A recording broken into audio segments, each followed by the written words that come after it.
Good morning students. Okay అమ్మా, మనం second unit చెప్పుకున్నాగా. అందులో ఆల్రెడీ కన్స్ట్రక్టర్స్ గురించి డిస్కస్ చేసాం, అయిపోయింది. Then next one is the inheritance. ఓకేనా, ఆల్రెడీ C++లో ఇన్హెరిటెన్స్ గురించి తెలుసుకున్నాం. సేమ్ యాజ్ ఇట్ ఈస్గా జావాలో కూడా ఇన్హెరిటెన్స్ ఉంది. అంటే ఏంటి, ఈ జావా ఈజ్ ఏ సేమ్ ఈ సి ఆబ్జెక్ట్ ఓరియంటెడ్ ప్రోగ్రామింగ్ లాంగ్వేజే. బట్ ఏంటి, C++ కన్నా ఇంకా extra purely object oriented program కదా. So inheritance, what is the definition of inheritance? Definition of inheritance: it is a mechanism of extend the values, extend the methods, data members అంటాం కదా, methods and member functions and methods and variables, member functions and member functions అంటాం కదా. extends the method and variables from one class to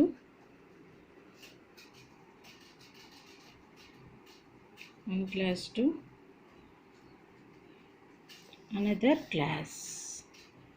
ఓకేనమ్మా, అంటే ఏంటి, extend the method ఒక class నుండి ఇంకొక క్లాస్కి, అంటే ఒక క్లాస్ నుండి ఇంకొక క్లాస్లో డేటాని ఎక్స్టెండ్ చేసుకుంటాం.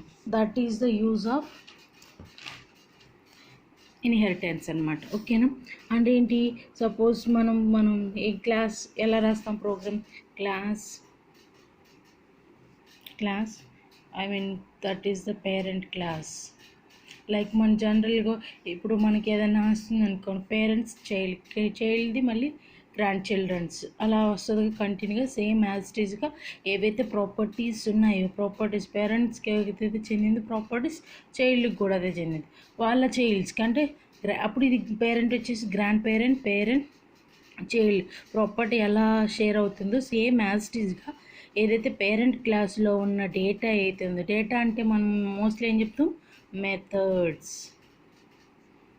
అండ్ వేరియబుల్స్, అవి క్లాస్ చైల్డ్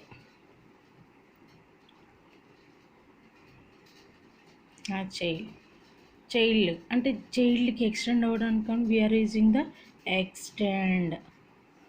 ఎక్స్టెండ్స్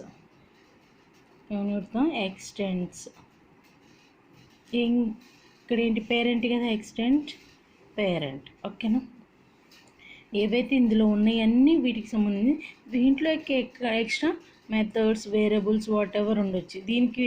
దీనికి సంబంధించిన వేరియబుల్స్ మెథడ్స్ అన్నమాట. ఓకేనా, అవి వేరు ఇవి వేరు. సో అర్థమైంది కదా. అంటే ఏంటి, ఎక్స్టెండ్స్ అంటే ఏం కీవర్డ్ యూజ్ చేస్తాం, ఒక క్లాస్ నుంచి ఇంకో క్లాస్కి డేటా మెంబర్స్ వేరియబుల్స్ కావాలి అంటే ఎక్స్టెండ్ అనే కీవర్డ్ యూజ్ చేస్తాం. This is the keyword, extend అనే కీవర్డ్, ఎక్స్టెండ్స్ అనే కీవర్డ్ యూజ్ చేస్తాం. ఓకేనా, what is the main use of inheritance? Code reusability. What is the importance of inheritance? Code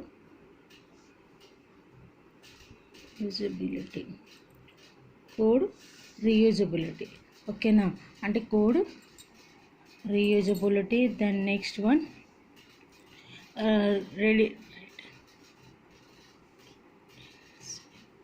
redundancy of code. అంటే ఏంటి, redundancy of code అంటే ఏంటి, ఏదైతే మళ్ళీ రిపీటెడ్గా అంటే ఐ మీన్ పేరెంట్ క్లాస్లో ఉన్న ఏవైతే మెథడ్స్ వేరియబుల్స్ మనకి చైల్డ్ క్లాస్లో కూడా కావాలి అంటే మనం మళ్ళీ సేమ్ అదే రాయాలి కదా. redundancy ఆఫ్ కోడ్ అంటే ఏంటి, కోడ్ని ఏదైతే మళ్ళీ రిపీటెడ్గా అంటే రెడ్యూస్ చేస్తారు. redundancy ఆఫ్ కోడ్ రెడ్యూస్ అంటే తక్కువ చేస్తుంది అనమాట. అంటే ఏంటి, మళ్ళీ రిపీటెడ్గా కోడ్ రిపీట్ అవ్వకుండా ఆ కోడ్ని రెడ్యూస్ చేస్తుంది. నెక్స్ట్ మెమొరీ సేవ్ అవుతుంది. Memory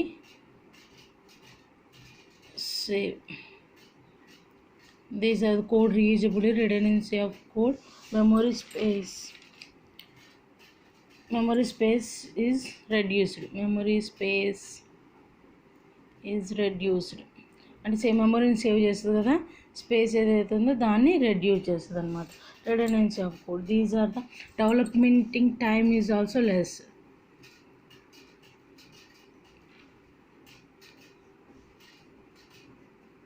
development time also time is less. అంటే అర్థమైంది కదా. అంటే code reusability, redundancy of code, memory space is reduce, development time is less.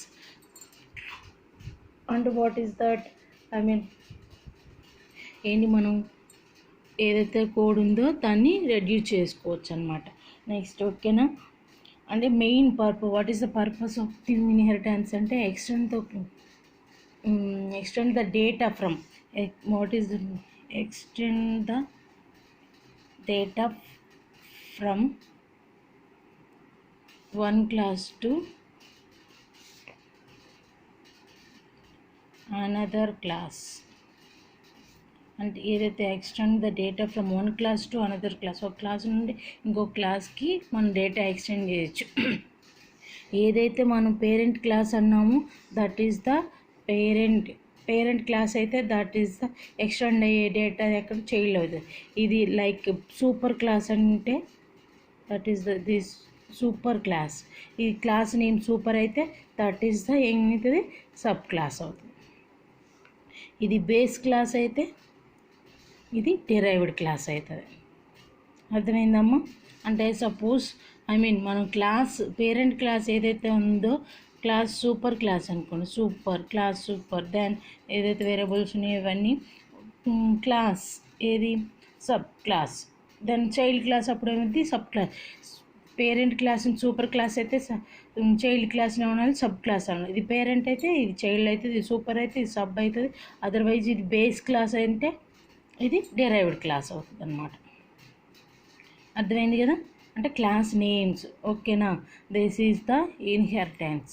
అర్థమైంది కదా. డెఫినెట్ అంటే inheritance extend the methods and variables from one class to another class. What is the purpose of the inheritance? Code reusability. అంటే ఇక్కడ ఉన్న కొన్ని మళ్ళీ మనం ఇక్కడ రీయూజ్ చేసుకుంటున్నాం.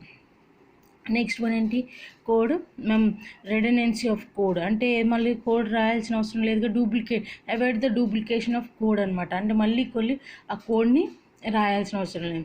Memory space is reduce. ఏదైతే మెమరీ స్పేస్ ఉందో అది రెడ్యూస్ అయ్యింది. అంటే ఆల్రెడీ ఆ వాటిలోనే మళ్ళీ యూజ్ చేసుకుంటున్నాం కాబట్టి. Development time is less.